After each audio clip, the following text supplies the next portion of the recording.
Hello दोस्तों, नमस्कार। स्वागत है आपका। इस वीडियो में हम देखेंगे यूपी पीसीएस के लिए टेस्ट सीरीज। तो जिसमें हमने लगभग 5 से 6 टेस्ट सीरीज देख चुके हैं हम, और ये हमारी अगली है उसी की कड़ी। तो चलिए आइए स्टार्ट करते हैं। देखिए, पहला सवाल है आपका, भारतीय अर्थव्यवस्था में नियोजन के संबंध में निम्नलिखित पर विचार कीजिए। बॉम्बे योजना, गांधीवादी योजना, जनता की योजना और सर्वोदय योजना। और ये क्वेश्चन है, उपयुक्त योजनाओं में से कौन सी स्वतंत्रता से पूर्व प्रकाशित की गई थी। तो यानी स्वतंत्रता से पहले की कौन-कौन सी हैं, ये आपको बताना है। तो पहली बॉम्बे योजना आपको पता है 1923-24 के आसपास थी, तो ये थी पहली। और गांधीवादी योजना थी और जनता की योजना थी। और सर्वोदय योजना है वो स्वतंत्रता के बाद की है। तो ये थोड़ा-सा ध्यान में रखना है आपको। देखिए, नेक्स्ट क्वेश्चन है आपका, न्यूनतम आयात मूल्य एमआईपी जो हाल ही में चर्चा में था, संबंधित है। ये करंट से जुड़ा है। ये न्यूनतम आयात मूल्य किससे संबंधित है? हाल ही में चर्चा में रहा है जो, औषधि से, ऑटोमोबाइल से, स्टील से। तो ये है स्टील उद्योग से, यानी स्टील से। तो थोड़ा सा ध्यान में रखें इसे, करंट का है ये। देखिए, नेक्स्ट क्वेश्चन है, उपभोक्ता मूल्य सूचकांक स्फीति की वर्तमान श्रृंखला का परिकलन करने हेतु आधार वर्ष क्या है? यानी उपभोक्ता मूल्य सूचकांक की जो स्फीति दर है वो किस वर्ष से आंकी जाती है, यानी आधार वर्ष क्या है? तो ये है इसका आंसर 2012। आप बस सुनते रहें, बहुत ही अच्छे क्वेश्चन है ये, आपको जरूर लाभ एक तरह से देंगे ये। तो नेक्स्ट देख लेते हैं, निम्नलिखित में से कौन भारतीय बैंकों पर दोहरा वित्तीय निरोध उत्पन्न करता है? दोहरा वित्तीय निरोध, तो पहला स्टेटमेंट है ये आपका, सांविधिक तरलता अनुपात।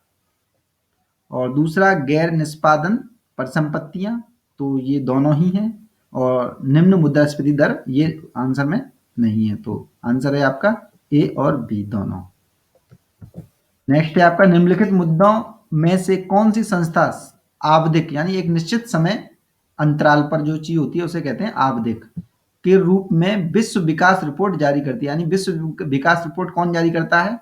तो आप थोड़ा सा कॉमन सेंस लगाइए, विश्व बैंक ये करती है। ये आईएएस में आ चुका है और पीसीएस में आने की संभावना है इसकी, क्योंकि आईएएस से पीसीएस में ट्रांसफर हो जाते हैं कुछ क्वेश्चन, और जो फैक्चुअल भी है ये थोड़ा सा, तो ज्यादा संभावना बनती है, ध्यान में रखें इसे।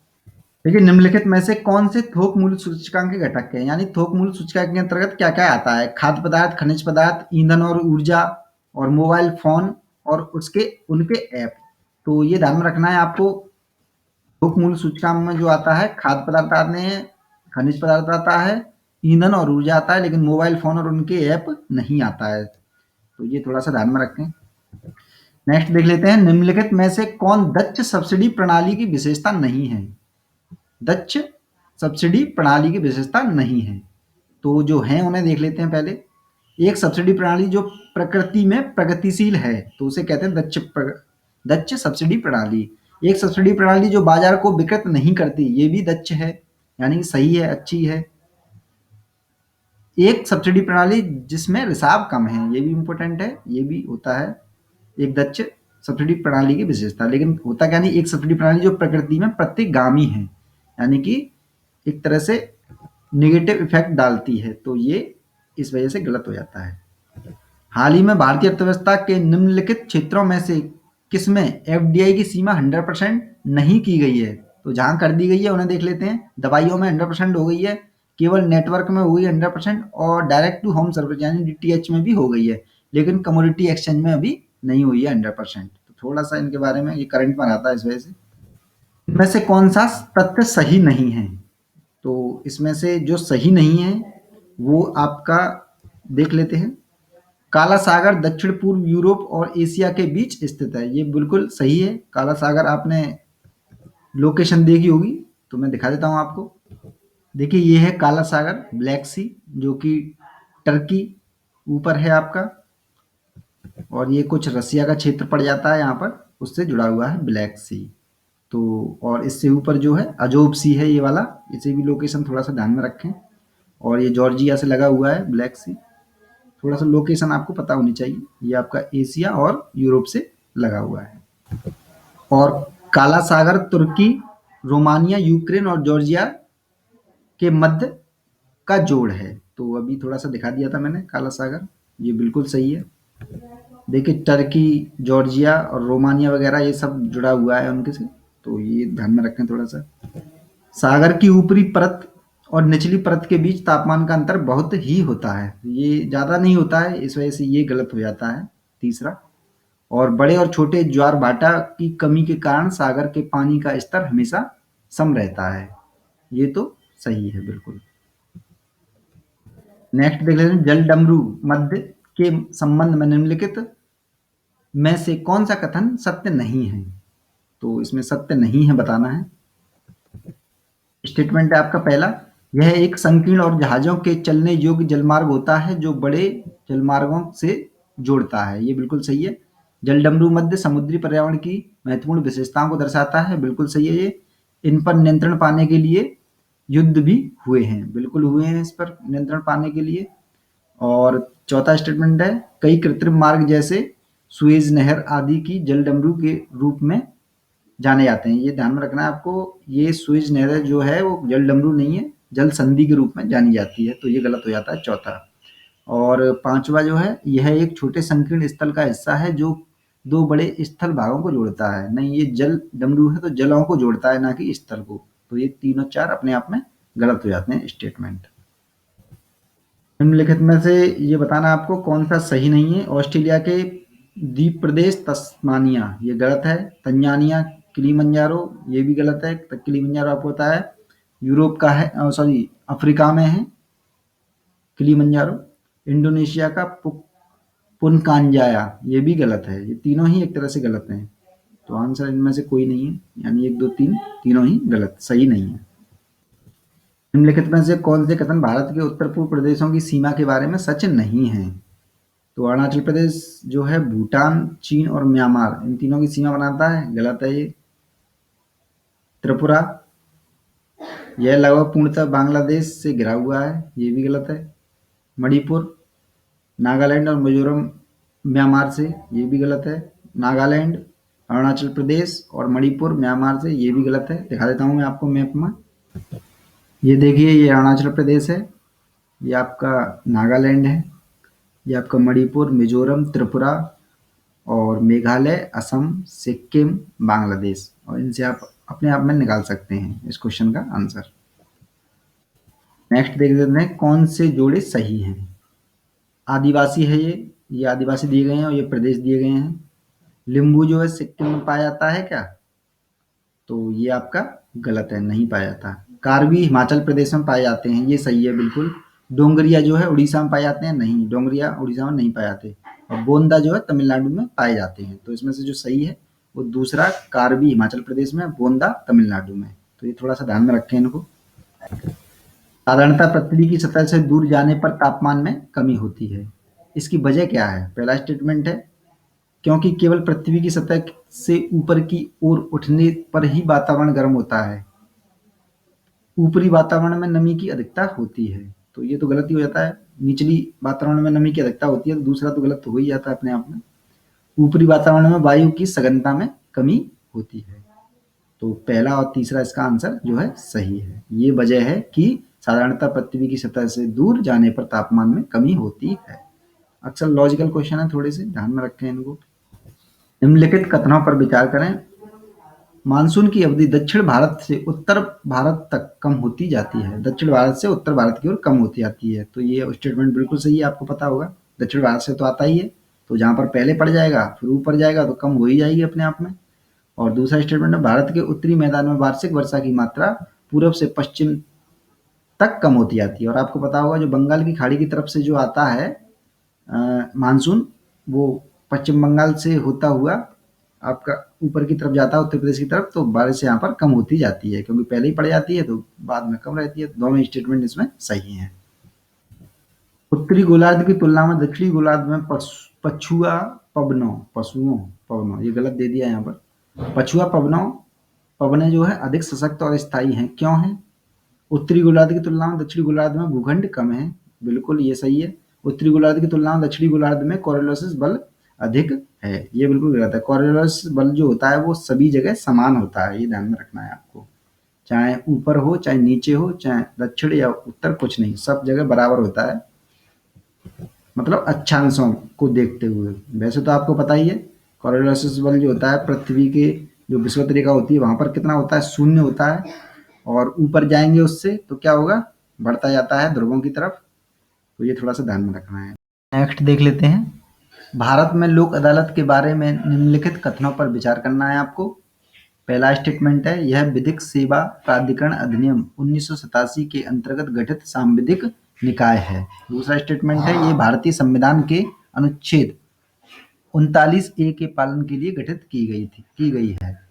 और तीसरा स्टेटमेंट है, ये ऐसे मंच हैं जहां न्यायालयों में लंबित मामलों, विवादों या कानून विवादों के से पूर्ण स्तर के मामले परस्पर सम्मिलित से सुलझाए जाते हैं। और चौथा स्टेटमेंट है, उनका निर्णय सभी पक्षों पर अंतिम और बाध्यकारी होता है और इसके विरुद्ध किसी न्यायालय के समक्ष अपील नहीं की जा सकती है। तो इनमें से कौन सा सही है? इसमें से जो सही है वो सारे ही सही हैं। लोक अदालत के बारे में जो भी इंफॉर्मेशन हो सकती थी इम्पोर्टेंट, जहाँ से क्वेश्चन बन सकते थे, इन चारों स्टेटमेंट में एक अपने आप में कंप्लीट हो जाते हैं। तो इसे थोड़ा सा अच्छे से ध्यान में रखें। नेक्स्ट है आपका, भारत के केंद्र सरकार के निम्नलिखित कार्यक्रमों में से कौन सा सही सुमेलित नहीं है? पहल जो है तेल एवं प्राकृतिक गैस मंत्रालय द्वारा चलाई गई है। इंपोर्टेंट है ये, पूरा ही क्वेश्चन मैं बता देता हूँ। जो ये बिल्कुल सही है, यानी पहल जो चलाई गई है वो तेल और प्राकृतिक गैस मंत्रालय ने चलाई है। पहला आपको पता है क्या है? ये गैस सिलेंडर पर जो डायरेक्ट ट्रांसफर किया जा रहा है खातों में सब्सिडी, तो वो है पहल। प्रसाद चलाई जा रही है पर्यटन मंत्रालय द्वारा, ये बिल्कुल सही है। और IWMP जो चलाई जा रही है वो चलाई जा रही है ग्रामीण विकास मंत्रालय द्वारा, तो ये थोड़ा सा ध्यान में रखें। और हृदय जो चलाई जा रही है वो परिवहन मंत्रालय द्वारा नहीं चलाई जा रही है, इतना थोड़ा सा ध्यान में रखना है आपको। भारतीय संघ और इसके राज्यों के लेखे इस प्रकार रखे जाते हैं जैसा कि भारत के नियंत्रक और महालेखा परीक्षक के परामर्श से भारत के राष्ट्रपति द्वारा निर्धारित किया जाता है। तो इस स्टेटमेंट को जो मैंने बोला है इसे आप ध्यान में रखें, ये भारत के राज्य लेखे से संबंधित है। नेक्स्ट देख लेते हैं, और बाकी मैं नहीं पढ़ रहा हूँ क्योंकि वो सही नहीं है, तो पढ़ना भी बेकार है, कंफ्यूज कर देंगे आपको। नेक्स्ट आपका, निम्नलिखित में से कौन सा भारत द्वारा संरक्षण पहल के रूप में नामित नहीं है? तो गेंडा विजन 2020 बिल्कुल सही है, ये है। हिम तेंदुआ परियोजना ये भी चलाई जा रही है। समुद्री कछुआ परियोजना ये भी चलाई जा रही है। डॉल्फिन परियोजना नहीं चलाई जा रही है संरक्षण के तहत, तो ये ध्यान में रखना है। निम्नलिखित में से कौन सा कथन गलत है? जो सही है उसे देख लेते हैं। भारत का राष्ट्र ध्वज का प्रारूप 22 जुलाई 1947 को अपनाया गया था, ये सही है। भारत का राष्ट्रीय चिन्ह जो 26 जनवरी 1950 को अपनाया गया था, ये भी सही है। भारत का राष्ट्रीय कैलेंडर शक संवत पर आधारित है, 22 मार्च 1957 में अपनाया गया था, ये भी सही है। जो सही नहीं है, भारत का राष्ट्रीय गान 15 अगस्त 1948 को अपनाया गया था, ये बिल्कुल गलत है, ये ध्यान में रखना है। और आपका एक तरह से होमवर्क मान लीजिए कि आपको ये थोड़ा सा देख लेना है कि राष्ट्रगान कब एक तरह से अपनाया गया था, तो थोड़ा सा जानकारी हो जाएगी आपको। निकाल लें, बुक खोल लें आप आज। भारत के केंद्रीय स्वास्थ्य मंत्रालय ने 2030 तक देश में मलेरिया के उन्मूलन से संबंध के समयबद्ध योजना बनाई है। निम्नलिखित में से कौन मलेरिया के बारे में सही नहीं है? तो मलेरिया के बारे में जो सही नहीं है वो देख लेते हैं पहले। मलेरिया का कारक जीवाणु होता है, ये गलत है। मलेरिया को जो कारक होता है वो प्रोटोजोआ होता है, तो अपने आप में ये स्टेटमेंट आगे हम पढ़ना भी बेकार है। और ये देख लेते हैं जो सही है। मलेरिया प्राय विश्व के पिछड़े उष्ण और उपोष्ण क्षेत्रों में पाया होता है, बिल्कुल सही है। यदि उपचार न किया जाए तो मलेरिया घातक हो सकता है, क्योंकि आक्रांत व्यक्ति के रक्त, यानी कि जो संक्रमित हुआ है व्यक्ति, उसके रक्त प्रवाह में परजीवी का तीव्र गति से प्रजनन होता है, ये बिल्कुल सही है। दोनों स्टेटमेंट, पहला और दूसरा। जो सही नहीं था वो ये था, प्रोटोजोआ से होता है, ना कि जीवाणु और विषाणु से। निम्नलिखित कथनों पर विचार करना है। पहला स्टेटमेंट है, क्षेत्रफल के अनुसार लोकसभा का सबसे बड़ा संसदीय निर्वाचन क्षेत्र कच्छ है। दूसरा स्टेटमेंट है, जनसंख्या अनुसार लोकसभा का सबसे बड़ा संसदीय निर्वाचन क्षेत्र गाजियाबाद है। वर्तमान लोकसभा का अनुक्रम जो है 17वां है, तो इनमें से जो है कोई भी सही नहीं है, ये ध्यान में रखना है। तो इसी वजह से दिया है ये क्वेश्चन थोड़ा सा, क्योंकि ऐसे अगर क्वेश्चन आ जाते हैं ना तो ज़्यादातर गलत ही होते हैं उनके ऑप्शन। और आपको चाहिए कि बुक निकाल लें और इस क्वेश्चन को पूरा करें आप। निम्नलिखित कथनों पर विचार करना है आपको। यह प्रधानमंत्री, स्टेटमेंट पहला है, यह प्रधानमंत्री जन धन योजना के अंतर्गत 100% वित्तीय समावेशन हासिल करने वाले देश के पहले राज्यों में से है और यह देश में प्रथम राज्य है जिसने 100% प्राथमिक शिक्षा का लक्ष्य प्राप्त कर लिया है। और तीसरा स्टेटमेंट है, इसका एक जिला भारत का प्रथम शून्य भूमि नागरिक जिला घोषित कर दिया गया है। तो उपयुक्त जो कथन दिए गए हैं भारत के किस विशिष्ट राज्य की पहचान कराते हैं, तो ये है आपका केरल। केरल के बारे में ये तीनों ही चीजें स्टेटमेंट जो दिए गए हैं आपके सामने, ये तीनों ही स्टेटमेंट बिल्कुल सही है, केरल के बारे में है ये। थोड़ा एक बार और सुन लें इन्हें। नेक्स्ट देख लेते हैं, निम्नलिखित संबंधों पर विचार करना है। कीकड़ा का खाली संघ में निवास करना, एफिड्स का पौधों से रस चूसना, निम्नलिखित कोड को चुनना है आपको। तो जो सही है आंसर वो बता देता हूँ। पहला जो है सह भोज भोजित्व है और दूसरा परजीवित्व है, यानी परजीवी दूसरे को चूसता है तो परजीवी होता है, जो खुद के में रहता है वो क्या होता है, सहभोजित्व। तो ये ध्यान में रखना है। थोड़े टफ लग रहे होंगे क्वेश्चन, लेकिन थोड़ा देखना भी जरूरी है। टफ से हम सरलता की ओर जाएंगे तो थोड़ा अच्छा भी लगेगा हमें, एंड में हमें अच्छा करना है। तो नेक्स्ट देख लेते हैं, निम्नलिखित परिदृश्य पर विचार करें। छोटे पौधे एक बड़े पेड़ की छाया, पेनिसिलिन दवा का प्रभाव। तो उपरोक्त में से कौन सा एमेंसेलिज्म का उदाहरण है, तो ये जो है दोनों ही सही है, दोनों ही उदाहरण है। नेक्स्ट देख लेते हैं, पहला स्टेटमेंट है एचएफसी। एचएफसी सीएफसी से भी अधिक हानिकारक है, उनके उपयोग से ओजोन परत अधिक समाप्त हो रही है। तो अपने आप में पहला स्टेटमेंट गलत हो जाता है। एचएफसी खतरनाक तो है, लेकिन क्यों खतरनाक है, क्योंकि ये ग्लोबल वार्मिंग के लिए बहुत ज़्यादा, अभी जो किगाली सम्मेलन हुआ था उसमें इसको बैन करने की मांग उठी थी। और दूसरा स्टेटमेंट है एचएफसीज में 19 गैसों का एक सेट है जो अब किगाली समझौते से निषिद्ध है। देखिए ये दे दिया है यहाँ, तो ये दूसरा स्टेटमेंट बिल्कुल सही हो जाता है। उद्योगों के लिए पर्यावरण संबंधी मंजूरी एक तरह से देश के आर्थिक विकास को धीमा करती है, लेकिन पर्यावरण के संरक्षण के लिए आवश्यक है। तो निम्नलिखित उद्योग पर विचार करना है और उपरोक्त में से किसे केंद्रीय सरकार से पर्यावरण मंजूरी की आवश्यकता होगी। सिंथेटिक रबर, सभी पर्यटन परियोजनाएं या राजमार्ग की चौड़ीकरण। तो सभी पर्यटन परियोजनाओं का नहीं होगा, बाकी के सिंथेटिक रबड़, राजमार्गों का चौड़ीकरण के लिए मंजूरी पर्यावरण की आवश्यक है। और पर्यटन क्षेत्रों के लिए कुछ पर्यटन क्षेत्र ऐसे हैं जिनके लिए आवश्यक नहीं है। तो पहला और तीसरा जो आंसर है इसमें सही है। प्रकाशानुपात यानी एल्बिडो पृथ्वी से अंतरिक्ष में परावर्तित होने वाली सौर ऊर्जा का अनुपात है, यानी कि जो ऊपर से जो किरणें आती हैं सूरज की और जो लौट के जाती हैं, तो उनका जो अनुपात है लौट कर आने का और ऊपर से आने का और नीचे से जाने का, उसके अनुपात को कहते हैं एल्बिडो। निम्नलिखित में से किस क्षेत्र को एल्बिडो सर्वाधिक प्रभावित करती है? ये प्रभावित करती है आपको हिमाच्छादित सतह पर। हिमाच्छादित सतह पर क्या होता है कि सफ़ेद होता है, हिम से ढकी हुई एक तरह से चादर होती है, एक तरह से मान के चलिए। तो उस पर जो जितना पड़ता है सूरज की रोशनी, उतनी ही सबसे ज़्यादा वापस वहीं से जाती है। इस वजह से ये इसी क्षेत्र को सर्वाधिक प्रभावित होता है। जैविक अंतर क्रिया के संदर्भ में निम्नलिखित कथनों पर विचार करना है। पहला स्टेटमेंट है आपका, परभक्षण ऐसी अंतर क्रिया है जिसमें एक प्रजाति लाभान्वित होती है और दूसरी प्रजाति को हानि होती है। ये बिल्कुल सही है। असहभोजता ऐसी अंतः क्रिया है जिसमें एक प्रजाति लाभान्वित होती है, दूसरी अप्रभावित रहती है। ये दोनों ही स्टेटमेंट बिल्कुल सही है, इन्हें आप थोड़ा सा ध्यान में रखें। टेक्निकल वर्ड हैं ये, कभी कभार आ जाते हैं ऐसे। नेक्स्ट देखिए, निम्नलिखित में से कौन सा लक्षण विषुवतीय क्षेत्र का नहीं है? तो जो है उसे देख लेते हैं। लगातार उच्च तापमान रहता ही है, बहुत अधिक वर्षण भी होता है, घना मेघ आवरण और उच्च आर्द्रता भी होती है। अधिक वार्षिक तापांतर नहीं होता, तापांतर ज़्यादा नहीं होता है, लगभग पूरे साल भर लगभग सेम सा ही रहता है। थोड़ा बहुत परिवर्तन होता है क्योंकि विषुवत रेखा पर क्या होता है, सूर्य की रोशनी लंबवत पड़ती है। मध्यकालीन भारत के संबंध में निम्नलिखित कथनों पर विचार करना है। पहला स्टेटमेंट है, राजपूत समाज का मुख्य आधार कुल था। बिल्कुल सही है। कुछ राजपूत शासकों ने जैन धर्म को संरक्षण दिया था। बिल्कुल दिया था। तो ये दोनों ही स्टेटमेंट अपने आप में सही हो जाते हैं।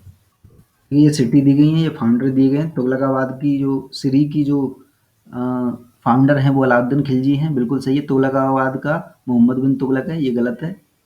और फिरोजाबाद का जो है फिरोज तुगलक है, ये सही है। तो सिरी और फिरोजाबाद दोनों ही बिल्कुल सही हैं। दूसरा तुगलकाबाद गलत है, ये भी फिरोज तुगलक नहीं। नेक्स्ट देख लेते हैं।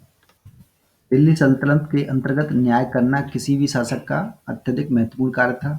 निम्नलिखित शासकों में से किसने न्याय करते समय धार्मिक वर्गों यानी उलेमा के विरुद्ध कठोर दंड देने की शुरुआत करी थी? तो ये आपका है मोहम्मद बिन तुगलक। ये ध्यान में रखना है थोड़ा सा। यहाँ पर मंदिर दिए गए हैं और ये क्षेत्र दिए गए हैं, सुमेलित हैं या नहीं, सही बताना है कौन कौन सुमेलित हैं। तो देखिए सूर्य मंदिर उड़ीसा में है, ये बिल्कुल सही है। शनि मंदिर उत्तराखंड में नहीं है। विश्वनाथ मंदिर जो है मध्य प्रदेश में है, सही है ये।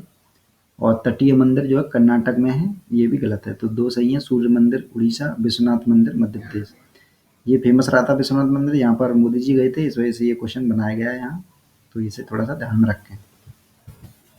निम्नलिखित वस्तुओं पर विचार कीजिए। कच्चा रेशम, खाद्यान्न और शर्करा यानी चीनी। मुगल शासन के समय उपरोक्त में से कौन सी वस्तुएं भारत से निर्यात की जाती थी? तो जो निर्यात की जाती थी वो खाद्यान्न और चीनी। कच्चा रेशम निर्यात नहीं किया जाता था, ये ध्यान में रखना है। आ जाता है ऐसा क्वेश्चन, आईएएस में भी आ जाता है, पीसीएस में तो आते ही आते हैं। लेकिन निम्नलिखित में से कौन सा कथन स्वराजवादियों के संदर्भ में सही है? तो जो सही है वही देख लेते हैं डायरेक्ट। स्वराजवादियों ने क्या किया था? उस समय राजनीतिक शून्य को भरने का कार्य किया जब राष्ट्रीय आंदोलन अपनी शक्ति की पुनः प्राप्ति कर रहा था। क्योंकि गांधी जी तो जेल में चले गए थे 1923-22 में असहयोग आंदोलन के कारण, और बाद में जो 3-4 साल तक जो है इन्होंने एक तरह से राजनीतिक शून्य को भरा था, काम किए थे काफ़ी। इस वजह से ये स्वराजवादियों के संदर्भ में ये कथन सही है। यंग बंगाल आंदोलन के संदर्भ में निम्नलिखित कथनों में से कौन सा सही है? तो देख लेते हैं। सतही तौर पर इस आंदोलन में ईसाई शामिल थे, बिल्कुल सही है। यह कलकत्ता में एक उग्र सुधारवादी समूह डेरोजियो, हेनरी डेरोजियो नाम था इनका, द्वारा शुरू किया गया था, ये भी सही है। इस आंदोलन में प्रेस की स्वतंत्रता की मांग की गई थी, ये बिल्कुल ही तीनों ही स्टेटमेंट सही है। थोड़ा सा देख लें इन्हें अच्छे से।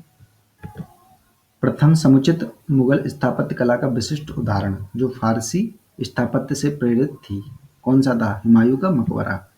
अच्छे से ध्यान में रखें इसे। निम्नलिखित में से कौन सा कथन वैश्विक कोष के संदर्भ में सही है? तो वैश्विक कोष के संदर्भ में जो सही है वही देख लेते हैं। यह 21वीं सदी का एक भागीदारी पूर्ण संगठन है जो एड्स, टीबी, मलेरिया जैसी बीमारियों के त्वरित उन्मूलन से संबंधित है। तो इसे थोड़ा सा ध्यान में रखें। वैश्विक कोष किससे संबंधित है? इससे। भारत निम्नलिखित में से किनका सदस्य है? पेट्रोलियम निर्यातक राष्ट्र संगठन का, संघाई सहयोग संगठन का, एशिया यूरोप संगठन का। तो इनमें से किस किस का संगठन का सदस्य है? तो आपको पता होगा संघाई सहयोग संगठन का है और एशिया यूरोप संगठन का भी है, लेकिन पेट्रोलियम निर्यातक संगठन का सदस्य नहीं है। तो ये थोड़ा सा ध्यान में रखना है आपको। निम्नलिखित पर विचार करना है। तमिल, बंगाली, संस्कृत, निम्नलिखित में कौन सी भाषा या भाषाएं भारत सरकार द्वारा शास्त्रीय भाषा के रूप में घोषित नहीं की गई हैं? तो आपको पता है तमिल तो कर दी गई है, संस्कृत भी है, लेकिन अभी तक बंगाली की बात चल रही है करंट में, इस वजह से बंगाली अभी तक नहीं हुई है। तो ये ध्यान में रखना है, करंट में रहा था ये मामला। निम्नलिखित में से कौन सा अधिकार चुनाव आयोग के पास नहीं है? तो जो नहीं है वही देख लेते हैं। चुनाव संबंधी गड़बड़ियों के विरुद्ध फैसला सुनाना, ये सुप्रीम कोर्ट के अंडर में आता है, ना कि चुनाव आयोग के। जो जो चुनाव आयोग के अंडर में आते हैं उन्हें देख लेते हैं। राजनीतिक दलों का पंजीकरण करना, राजनीतिक दलों को चुनाव चिन्ह आवंटित करना, चुनाव आचार संहिता के पालन को सुनिश्चित कराना या करना। देखिए सीबीआई जो है केंद्रीय अन्वेषण ब्यूरो के निदेशक के लिए गठित चयन समिति में कौन कौन होते हैं? बहुत ही इंपॉर्टेंट है ये। प्रधानमंत्री, विपक्ष का नेता, लोकसभा के अध्यक्ष, भारत के मुख्य न्यायाधीश और गृह मंत्री। तो इनमें से जो समिति जो गठित होती है चुनने के लिए सीबीआई के निदेशक को, तो उसमें होते हैं आपके प्रधानमंत्री जी होते हैं, विपक्ष दल के नेता होते हैं और आपके भारत के मुख्य न्यायाधीश होते हैं। गृह मंत्री और लोकसभा के अध्यक्ष इसमें नहीं होते हैं। तो थोड़ा सा ध्यान में रखने से पॉलिटी से रिलेटिव आ जाता है ऐसा क्वेश्चन। गलत से संबंध को पहचानना है। तो उड़ान जो है वायु यातायात से संबंधित है, पता होगा, उड़े देश का आम नागरिक। तो ये पता। उज्ज्वला योजना एलपीजी से संबंधित है, ये भी सही है। अमृत जो है शहरी रूपांतरण से संबंधित है, बिल्कुल सही है। दीनदयाल उपाध्याय ग्राम ज्योति जो है अंधत्व निवारण से संबंधित नहीं है, ये आपका बिजली उपलब्ध कराने से संबंधित है ग्रामीण क्षेत्रों में, तो ये गलत हो जाता है। देखिए भीम ऐप का निर्माण किसने किया है, तो डायरेक्ट बता देते हैं, national payment corporation of India ने। इसे आप याद कर लें अच्छे से भीम ऐप को, और मैं अच्छे आईएएस के लिए भी क्वेश्चन बताऊंगा भीम ऐप के बारे में, क्योंकि आने वाला है बिल्कुल क्वेश्चन इसमें से, तो ये ध्यान में रखें किसने निर्माण किया, national payment corporation of India ने। अमेरिका में सैक्चुरी शहर किन्हें कहा जाता है, सैक्चुरी, ध्यान में रखना है ये, जहाँ अवैध रूप से भी प्रवासी रह सकते हैं उसे कहा जाता है सेंचुरी शहर। तो ये थोड़ा सा ध्यान में रखें इसे, वीजा से रिलेटेड चीज़ चल रही है, इस वजह से ये आ सकता है, आईएएस में आ सकता है ये। जनप्रतिनिधि अधिनियम 1951 के संदर्भ में निम्न दो कथन पर विचार करना है आपको। इसे संसद ने बनाया था क्या, दूसरा स्टेटमेंट है, संविधान में अस्थायी यानी प्रोविजनल संसद का प्रावधान है, तो दोनों ही इसमें से जो है स्टेटमेंट सही है। इसे थोड़ा अच्छे से आप जनप्रतिनिधि अधिनियम को थोड़ा सा पढ़ लें चाहें तो, वरना इतना ही इम्पोर्टेंट है, और जो इम्पोर्टेंट क्वेश्चन है मैं आपको देता रहूँगा। देखिए विश्व बैंक द्वारा आरंभ की जाने वाली प्रो पुअर पर्यटन विकास योजना, प्रो पुअर पर्यटन विकास योजना के तहत भारत के लिए किस पर्यटन स्थल को विकसित करने की योजना है, सारनाथ को, ध्यान में रखें इसे, सारनाथ को। तो दोस्तों ये 50 क्वेश्चन की एक सीरीज थी जो मैंने आपको बता दी। अब नेक्स्ट हम 2-3 दिन के बाद इस सीरीज को 50 क्वेश्चन और देखेंगे, और इसी प्रकार से हम लगभग जब तक एग्जाम आपका नहीं होगा मई जून तक, जब तक हम देखते रहेंगे इसी प्रकार से, और इससे आपको काफ़ी लाभ प्राप्त होगा। जिन्होंने पुराने वीडियो नहीं देखे हैं आपकी स्क्रीन पर आ चुके हैं, और किस प्रकार से तैयारी करनी है, क्या क्या पढ़ना है, उसके लिए भी वीडियो आ चुका है थोड़ा सा। और घटना चक्र पर प्लीज़ बहुत ज़्यादा अच्छे ढंग से ध्यान दें। तो जिन्होंने सब्सक्राइब नहीं किया अब तक सब्सक्राइब कर लें, और लाइक करना बिल्कुल ना भूलें। तो देखते रहें एग्ज़ाम मेड जी। धन्यवाद।